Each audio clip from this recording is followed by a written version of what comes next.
kita bersyukur kepada Allah di atas setiap kenikmatan demi kenikmatan yang telah diberikan dan sedang diberikan oleh Allah kepada kita.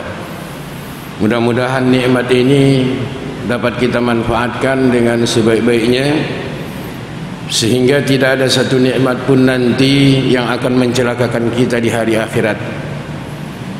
Salawat dan salam kita sampaikan kepada Nabi kita yang mulia, yakni Nabi Muhammad sallallahu alaihi wasallam.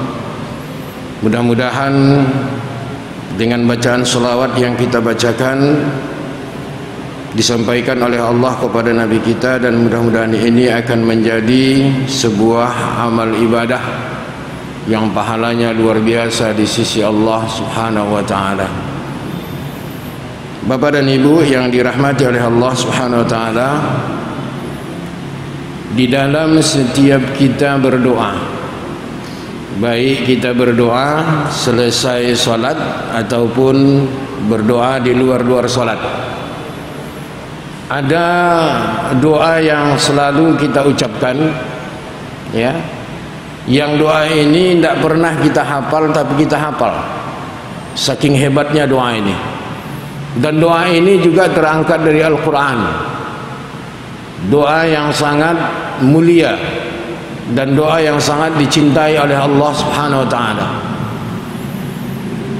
Rabbana atina fid dunya hasanah wa fil akhirati hasanah wa qina azabannar. Rabbana, wahai Rabb kami, berikan kepada kami kebaikan di dunia dan berikan kepada kami kebaikan di akhirat, dan hindarkan kami dari api neraka. Ini doa sangat luar biasa.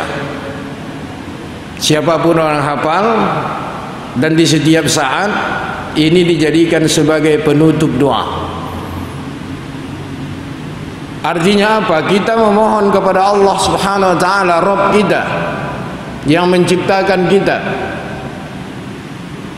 Kita bermohon agar kita ini diberikan kebaikan dan kemuliaan hidup di dunia, dan juga kita bermohon kepada Rabb kita itu agar kita diberikan kemuliaan di akhirat nanti. Dan sesungguhnya kita juga berharap kepada Rabb kita itu agar kita dihindarkan dari api neraka. Nah, kaum muslimin, kita tidak sekedar berdoa, doa mulu, tak bisa. Aku kan sudah berdoa kepada Allah, Allah kasih, kasihlah. Kalau tak Allah kasih, apa boleh buat? Ini model doa orang jahiliyah ini. Kalau begini, tidak bersungguh-sungguh di dalam berdoa. Nah, Bapak dan Ibu yang dirahmati oleh Allah Subhanahu wa taala, kalau kita menginginkan agar doa kita ini didengar oleh Allah dan dikabulkan oleh Allah Subhanahu wa taala, apa ikhtiar kita, apa usaha kita, apa yang harus kita lakukan agar doa ini diterima oleh Allah? Tidak kita hanya sekedar berdoa. Sekalipun doa ini mungkin kita baca pada tempat-tempat dan tiap-tiap saat di mana Allah mengabulkan doa. Antara azan dan iqamah doa ini kita baca.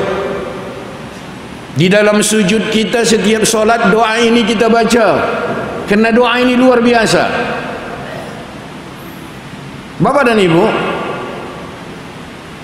agar keinginan kita Allah berikan kebahagiaan di dunia, agar keinginan kita Allah berikan kebahagiaan di akhirat serta dihindarkan dari neraka sesuai dengan doa yang kita baca tadi, apa hal yang harus kita lakukan agar doa ini terkabul gitu?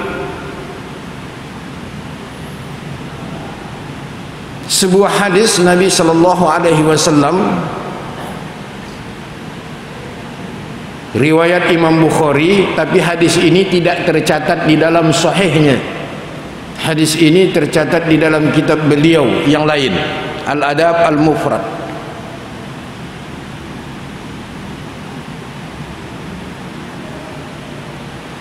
An Abi Ayyub Al-Ansari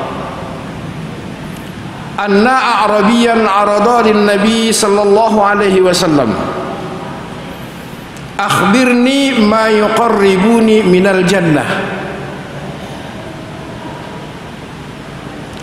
wa yuba'iduni minan nar. Qala Nabi sallallahu alaihi wasallam, ta'budullaha wa la tusyriku bihi syai'an wa tuqimus shalah wa tu'tiyaz zakah wa tasilur rahim. Dari sahabat Abu Ayyub Al-Ansar bahwa seorang Arab Badui menemui Nabi sallallahu alaihi wasallam, di mana Nabi pada saat itu berada di dalam sebuah perjalanan.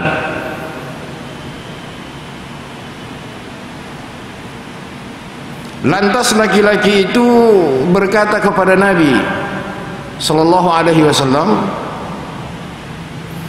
akhbirni ya Rasulullah, akhbirni, kabarkan kepadaku, beritahukan kepadaku, sampaikan kepadaku, akhbirni. Kata Arab Badui ini kepada Nabi, ya Rasulullah, kabarkan kepadaku.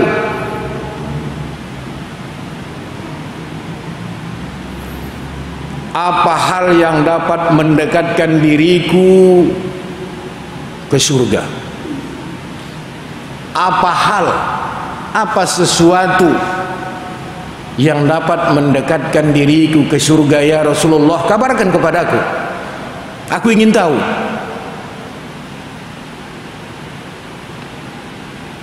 Dan menjauhkanku dari neraka. Jadi satu ketika Rasulullah SAW di dalam sebuah perjalanan terlihat oleh salah seorang Arab Badui, di mana Arab Badui ini Muslim, beriman kepada Allah dan Rasulnya. Ini sebuah kesempatan bagi dia untuk mendapatkan ilmu dari Nabi dengan sebuah pertanyaan yang dia ajukan. Begitu hebatnya sahabat ini, ya, menuntut ilmu. Sampai-sampai di waktu sempit pun dia melihat seorang guru besar, kesempatan bagi dia untuk bertanya kepada sang guru ini, yakni Nabi sallallahu alaihi wasallam, apa yang harus dia lakukan untuk kepentingan dia hidup di akhirat nanti. Antusiasnya para sahabat itu dengan ilmu beda dengan kita. Dikasih ilmu membangkang lagi. Hormat kepada guru tak ada. Macam mana ilmu mau berkah? Karena kalau kita baca kitab Ta'limul Muta'allim, ya, salah satu ilmu yang berkah itu diperoleh oleh seseorang ketika dia menghormati gurunya.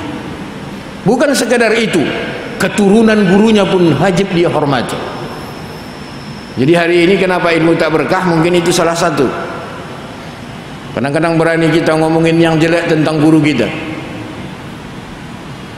Makanya banyak guru nyampein hadis tak diterima oleh jamaah. Kenapa? Bisa jadi jamaah itu hatinya sudah tertutup oleh sebuah dosa, ya. Kadang-kadang hadis dibacakan pun nolak, berpaling wajahnya. Tapi kadang-kadang ada sebagian jamaah ini nengok-nengok guru, bukan nengok-nengok ilmu, nengok-nengok guru. Kalau cocok sama dia guru tu, dan salah pun oke jadi. Ini bahayanya kita. Ilmu itu wajib dipandang dari kemuliaan dan kesucian hati. Kalau tidak ada keberkahan. Ini coba bayangkan Pak, Arab Badui ini antusias sekali. Sebuah kesempatan bagi dia melihat Rasulullah di dalam sebuah perjalanan. Dia kejar, dia jumpai. Dia ingin ilmu. Apa ilmu yang ingin dia peroleh? Ini tadi, akhbirni, kabarkan kepadaku ya Nabi Allah, apa hal yang dapat mendekatkanku ke surga dan menjauhkanku dari neraka. Karena dia sering berdoa, Rabbana atina fid dunya hasanah wa fil akhirati hasanah wa qina adzabannar. Bagaimana cara mendapatkan ketiga-tiga model doa ini? Lantas Nabi sallallahu alaihi wasallam memberikan ilmu atau pelajaran kepada Arab Badui ini, agar engkau mendapatkan kemuliaan, dekat dengan surga Allah, jauh dari nerakanya, anta abudallah, bahwa engkau hanya beribadah kepada Allah. Ini terkait dengan tauhid uluhiyah. Artinya apa kaum muslimin? Setiap peribadatan yang engkau lakukan dalam agama ini wajib hanya kau tujukan kepada Allah saja. Wala tusyriku bihi syai'an. Jangan dalam ibadah itu engkau mensekutukan Allah Azza wa Jal. Ini terkait uluhiyah. Beribadahlah kepada Allah. Engkau ibadahi Allah. Dengan arti kata setiap peribadatan, apapun catatannya, setiap ibadah yang dalam agama ini wajib hanya ditujukan kepada Allah, sekecil apapun ibadahnya. Justru karena itu para ulama menjelaskan, Syekh bin Baz, ketika sebuah ibadah yang ada dalam agama ini dipalingkan kepada selain Allah Subhanahu wa taala, berarti dia sudah melakukan kezaliman yang sangat besar, syirik. Ada sebuah agama ini, ada sebuah ibadah dalam agama ini, kecil ataupun besar, ketika dia dilakukan berpaling dari Allah Subhanahu wa taala, berarti dia sudah melakukan sebuah kesyirikan. Dan kesyirikan itu adalah sebuah kezaliman yang sangat besar di sisi Allah Subhanahu wa taala. Jadi ini hal pertama yang diwasiatkan oleh Rasul kepada Arab Badui ini, agar dia dekat dengan surga Allah sesuai dengan permohonannya tadi. Anta abudallah, engkau beribadah kepada Allah, ibadahilah Allah, jangan engkau sekutukan sedikit pun di dalam ibadah itu Allah tabaraka wa ta'ala.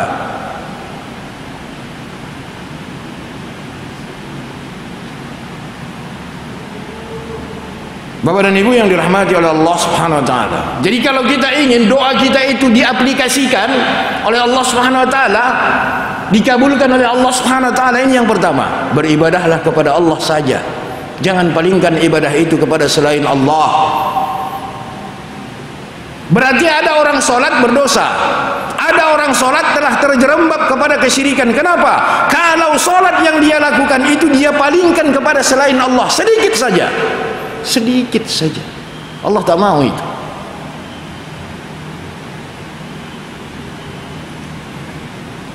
Jadi Bapak dan Ibu yang dirahmati oleh Allah Subhanahu wa taala, ini penghancur ibadah.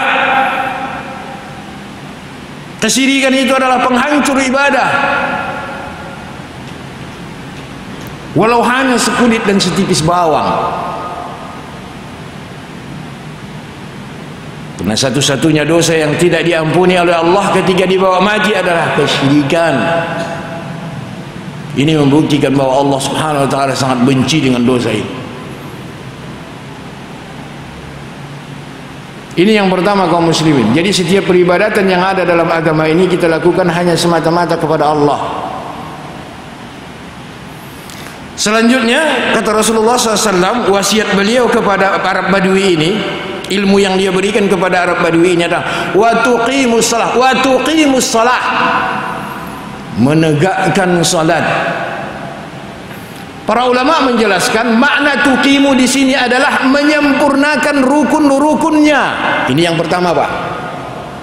Makna tuqimu, makna iqamah dalam sholat, baik yang wajib maupun yang sunat, ya. Kadang-kadang orang bedakan, Pak, sholat sunat sama sholat wajib. Ada orang sholatnya cepat, ketika ditanya ternyata dia tidak baca iftitah, tidak baca ta'awuz, tidak baca ayat sesudah Al-Fatihah, dia tinggalkan. Kalau ditanya kenapa tak baca itu, kan sunat Pak Ustaz.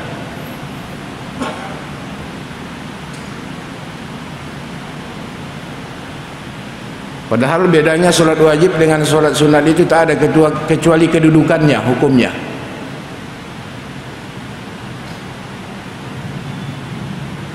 Bapak dan Ibu yang dirahmati oleh Allah SWT. Jadi yang pertama kata para ulama, makna tuqimu di sini adalah menyempurnakan rukun-rukunnya. Tidak sekedar mengerjakan rukun, tapi menyempurnakan rukun itu.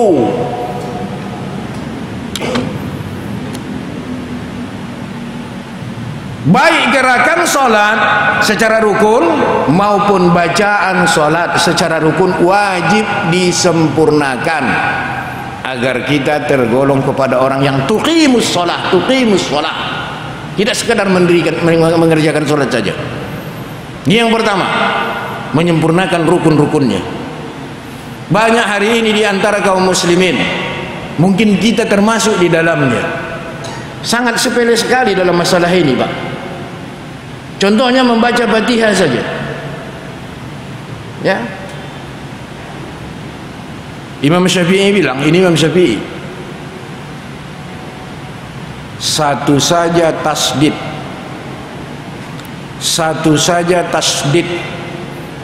tidak terbaca oleh seseorang atau tertinggal oleh seseorang di dalam membaca Fatihah ketika sholat, maka dia telah meninggalkan rukun Fatihah. Tasdidnya saja. Ketika rukun Fatihah tidak sempurna, maka Fatihahnya tidak sempurna. Kalau Fatihah tidak sempurna, sholat tak sempurna. Kaitannya banyak, Pak.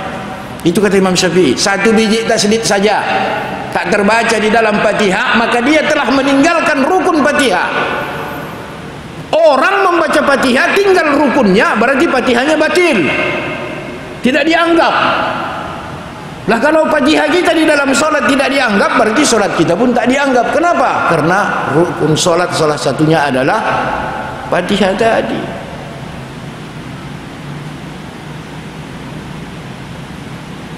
Ruku, sujud, salah satu rukun solat adalah sujud. Tapi rukun sujud ada. Kalau rukun sujud satu tertinggal, berarti sujudnya batil.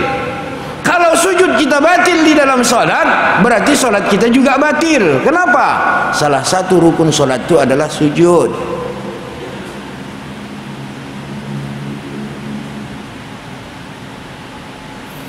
Kata para ulama, yang dimaksud dengan tuqimus shalah itu adalah menyempurnakan rukun-rukun salat. Tidak sekedar mengerjakan rukun. Contoh kita sujud, Pak. Salah satu rukun sujud itu adalah dahi atau kening. Di dalam hadisnya Rasul menyebut dahi, tapi tangan Rasul tertunjuk kepada hidung. Terjadi perbedaan pendapat para ulama. Kalau di jami ini sering ini kan, perbedaan para ulama, ikhtilaf para ulama. Yang sahihnya mana tak disampaikan, itu salahnya. Karena kita ingin memperbaiki umat. Terjadi perbedaan di antara para ulama. Ada yang mengatakan seperti mazhab Imam Asy-Syafi'i, yang rukun itu hanya dahi saja, hidung tidak, cuma sunnah. Berbeda dengan Ahmad ibn Hanbal, karena Nabi menyebut dahi langsung menuju hidung. Orang yang tidak menyenderkan atau mengkandaskan hidungnya ke dalam sujud pun sujudnya tidak sempurna. Makna tuqimu di sini adalah sempurnanya rukun-rukun salat. Bukan sekedar rukun saja, tapi sempurna rukun itu. Jadi kalau kita ingin menyempurnakan rukun sujud kita, kita sujud dengan dahi ditambahi dengan hidung. Jangan tinggalkan. Kan sunat. Kata siapa? Ulama mazhab Syafi'i. Yang lain. Bahkan kalau kita buka mazhab Imam Abu Hanifah, hidung saja tak mengapa. Hidung saja dikandaskannya, dahi tidak. Sah solatnya. Tapi sempurna tak? Al-Quran sering bilang tuqimus shalah, iqamas shalah, iqamas shalah. Iqamah itu maksudnya adalah menegakkan salat. Tidak hanya sekedar salat, tapi tegakkan rukun-rukunnya. Jadi yang kita cari kesempurnaan. Kita tawarkan kepada jamaah perbedaan pendapat. Kembalikan lagi kepada hadis mana yang lebih sempurna di antara dua pendapat tadi. Sampaikan kepada jamaah. Itu tugas kita. Jamaah mau ngikut, silahkan. Tak mau ngikut, cari mudah-mudah juga, silahkan saja. Karena setiap ibadah ini kita sendiri nanti yang mentanggungjawabkannya. Tak ikut orang lain. Kata ustaz ini, tak ada nanti. Kata ustaz itu, kata ustaz ono, tak ada. Ya Allah, kami ini mazhab Syafi'i, kami ini mazhab Ahmad bin Hanbal. Tak ada nanti di hadapan Allah. Ini Rasul Kuha menjadi saksi. Awaslah. mazhab-mazhab juga lah. Kita mencari kesempurnaan. Tak ada nanti, tak ada kita dikotak-kotakkan di hadapan Allah tentang ibadah ini Pak, tentang iman ini, tidak ada. Oh kami mazhab Syafi'i, ini golongannya. Tidak ada. Tuqimus shalah, mana yang lebih sempurna? Maka kalau ada perbedaan di antara kita, kembalikan kepada usulnya Al-Quran dan Sunnah Nabi SAW dan kesepakatan kaum muslimin. Yang dimaksud kesepakatan kaum muslimin di sini adalah kesepakatan para sahabat, tabi'in dan tabi'ut tabi'in yang generasi mereka itu dijamin Rasulullah SAW. Bukan kesepakatan umat Islam sekarang, udah bercampur sama itu sama ini kan, kepentingan politik, golongan dan lain-lain. Kalau dulu tidak, murni kepentingan agama. Jadi tuqimus shalah, ini makna pertama dari tuqimus shalah, menyempurnakan rukun-rukun salat. Selanjutnya makna tuqimus shalah ini dilaksanakan di dalam waktunya. Jadi salat itu wajib dilakukan di dalam waktunya. Syekhul Islam Ibn Taimiyah menjelaskan di dalam kitab beliau Majmu'atul Fatawa, salat di siang hari tidak sah dilakukan di malam hari. Salat di malam hari tidak berlaku ketika dilakukan di siang hari. Artinya apa? Salat yang dilakukan di luar waktu, baik sebelum ataupun sesudah waktu, tidak diterima oleh Allah Subhanahu wa taala. Maka beliau berfatwa bahwa kalau seseorang meninggalkan salat dengan cara disengaja, tidak ada kafarah bagi dia kecuali bertaubat kepada Allah Subhanahu wa taala. Tidak ada ganti-ganti di situ. Apa gantinya lagi? Sudah di luar waktu, sudah berlalu. Sama itu Pak, kalau kita masuk ke dalam Allahu Akbar, imam sudah baca Fatihah, tak ada kesempatan kita baca iftitah lagi, diam sajalah. Ini kadang sibuk dia, imam baca Fatihah, dia sibuk baca iftitah, tak usah lagi, udah hilang kesempatan bagi dia. Kalau memang mau juga jaga waktu. Mendengarkan bacaan wajib dari imam adalah, mendengarkan Fatihah dari imam adalah hukumnya wajib. Dia baca yang sunat. Kalau mau iftitah juga jangan terlambat. Kalau memang harus terlambat, apa boleh buat? Itu makanya kata Abu Bakar Al-Husaini dari kalangan mazhab Imam Syafi'i, bila seseorang masbuk, begitu dia masuk ke saf Allahu Akbar, imam sudah memperdengarkan bacaan Fatihahnya, udah diam saja. Andai kata imam nanti membaca ayat panjang, dia bisa menyelesaikan Fatihah dan bisa menyelesaikan iftitah, tak mengapa dia membaca iftitah di situ. Itu jalan keluarnya. Jangan waktu imam baca Fatihah, awal iftitah juga sibuk.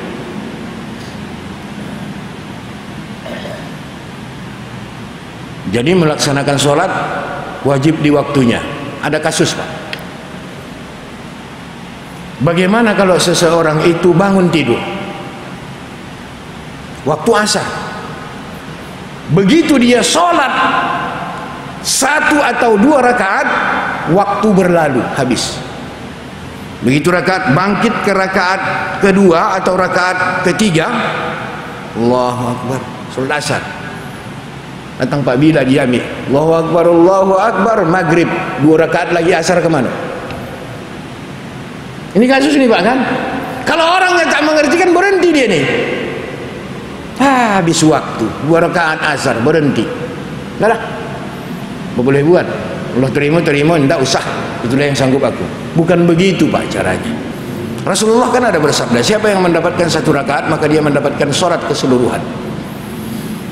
Bila seseorang sholat 1 rakaat, Allahu Akbar, dapat dia 1 rakaat, murni dapat dia 1 rakaat, dihitung dari takbirnya, Fatihahnya, rukuknya, sujudnya, duduk antara 2 sujudnya, lalu dia sujud lagi dan bangkit ke rakaat kedua. Begitu dia bangkit ke rakaat kedua, waktu habis. Jangan berhenti Pak, langsungkan, karena dia sudah mendapatkan waktu sholat itu, kata Nabi SAW. Hanya aja 1 rakaat, Allahu Akbar, kata dia, berhenti kita sholat, tak usah. Tapi hitungan rakaatnya seperti itu, takbirnya, fatihahnya, sujud, rukuk, sujud, duduk di antara dua sujud, sujud lagi dan berdiri. Dapat murni satu rakaat, lalu waktu berlalu, teruskan saja sholat.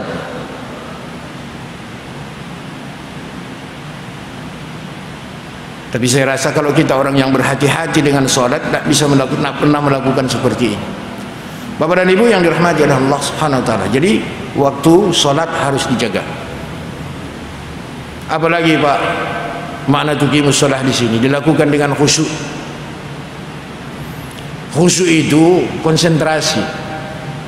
Kadang-kadang sebahagian kaum muslimin susah kali memaknakan khusyuk ini.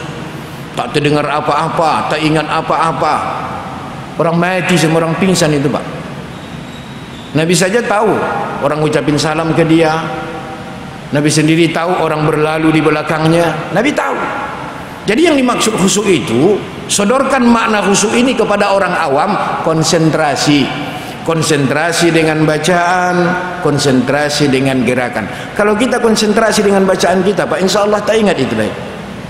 Kalau kita konsentrasi dengan gerakan-gerakan sholat kita, insya Allah tidak ingat kita lagi kunci kita yang tinggal di rumah, dompet kita yang tinggal di mana-mana. Kenapa?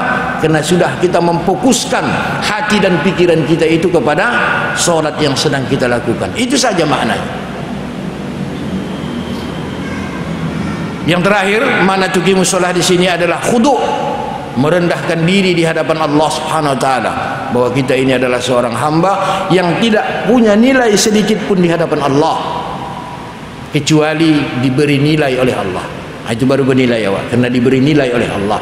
Kalau tidak ada kita nih Pak, tidak ada harga kita ini di sisi Allah Subhanahu wa taala. Jadi lakukan sholat itu dengan khudu', merendahkan diri di hadapan Allah Subhanahu wa taala. Selanjutnya Bapak dan Ibu yang dirahmati oleh Allah Subhanahu wa taala, nasihat beliau kepada Arab Badui ini untuk dekat kepada surga, wa tu'tiyaz zakah, keluarkan zakat, berzakat bagi yang sudah. Kalau kami tak berzakat-zakat Pak Ustaz, Pak sudah kok berimpak mana ada? Kalau zakat ada aturan wajib, haul nisab. Kalau sedekah tidak, tiap hari bisa, jumlah terserah. Infak juga begitu. Yang terakhir, menghubungkan silaturahmi. Makna menghubungkan silaturahmi di sini kaum muslimin itu tidak lain adalah, kata para ulama, berbuat baik kepada orang yang mesti kita hubungkan silaturahmi, pada sanak famili kita, berbuat baik kepada mereka. Ya kan, memberikan hal-hal terbaik kepada mereka, menasihati mereka agar dekat kepada Allah Subhanahu wa taala, ya, memberikan nasihat kepada mereka agar mereka mentaati Allah dan menjalankan perintah-perintah Allah. Jadi silaturahmi di sini bukan sekedar berkunjung, minum kopi, golak-golak, tidak. Setelah kita pelajari ternyata bukan begitu silaturahmi. Ada kebaikan yang kita sampaikan kepada dia, dan kita punya keinginan dia mendapatkan kemuliaan dan kebaikan dari Allah Subhanahu wa taala. Dari mana silaturahmi tadi? Minum-minum kopi apa segala macam, cerita hulu hilir. Bukan begitu rupanya. Jadi salah satu bukti kita silaturahmi, menghubungkan silaturahmi itu adalah memberikan hal yang terbaik kepada kerabat-kerabat kita. Nah Bapak dan Ibu yang dirahmati oleh Allah Subhanahu wa taala, mudah-mudahan apa yang kami sampaikan ini bermanfaat. Terusan sholatnya imam atau sholat sunnah oleh jemaah atau sholat baru terusan ya Pak? Maksudnya Pak? Sholat tadi itu ya dapat satu rakaat. Ya, sholat sudah sholat itu Pak? Maksudnya orang sholat zuhur ya jadi kita sholat sunnah bukan, maksudnya waktu berlalu. Begitu kita sholat Allahu Akbar, sholat asar, begitu kita sholat satu rakaat, sholat asar kan 4 rakaat, begitu satu rakaat masuk waktu maghrib. Nah itu maksudnya Pak, ya, teruskan sholatnya, sampaikan kepada 4 rakaat, ya Pak, ya, maksudnya waktu ini tadi. Terbangun, waktu masih ada, tentu kita sholat. Begitu 1 rakaat, maghrib masuk. Nah, Bapak dan Ibu yang dirahmati oleh Allah SWT, mudah-mudahan ada manfaatnya. Wassalamualaikum warahmatullahi wabarakatuh.